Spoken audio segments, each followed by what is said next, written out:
Hello everyone, কী অবস্থা সবার? এটা হচ্ছে ফ্রাইডের ভিডিও।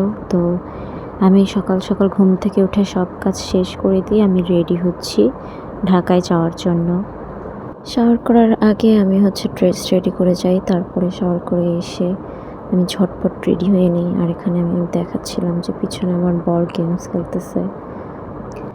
দেন এরপরে আমি ঝটপট কোনো রকমে রেডি হয়ে নিই, মানে বের হওয়ার আগে হালকা টাচ আপ যেটাকে বলে। এরপরে আমি চলে যাই বাস কাউন্টারে, কারণ টিকিট কেটে তারপরে লাইনে দাঁড়াতে হয়। তো অনেক ভিড় ছিল, আমি অলমোস্ট 1 ঘন্টার মতো দাঁড়িয়েছিলাম। দেন আমি বাস পাই, তাও একদম পেছনের সিটে ঝুলতে ঝুলতে চলে যাই।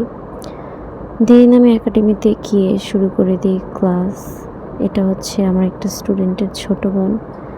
তো বাচ্চাদের সাথে আমার সময় কিভাবে চলে যায় আমি জানি না। ক্লাস শেষ হইলো, তো আজকে আমার সাথে একজন বিদেশি দেখা করতে আসছে গাইস। তো বিদেশিকে দেখাই, সুদূর চিটাগং দেশ থেকে আসছে। হাই, ভিসা পাইছিল তুমি? হ্যাঁ, ভিসা পেয়ে গেছিলাম। চিটাগংয়ে যাইতে ভিসা লাগে। হ্যাঁ। আর এখন শেষ সময়ে কারা কারা আছে সবাইকে দেখাই। হাই, শুভেচ্ছা। ওকে ইউনিফর্মে দেখতে আমার অনেক ভালো লাগে, আমার মনের মধ্যে শান্তি লাগে।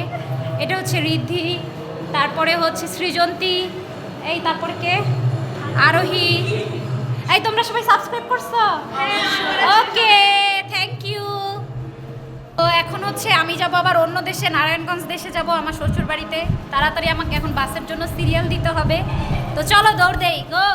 তো এরপরে আবার সেমভাবে গুলিস্তান থেকে আমি আবার চলে আসি বাসে করে নারায়ণগঞ্জে। তো পৌঁছতে পৌঁছতে অনেক রাত হয়ে যায়। তো আজকে এই পর্যন্তই, বাই বাই।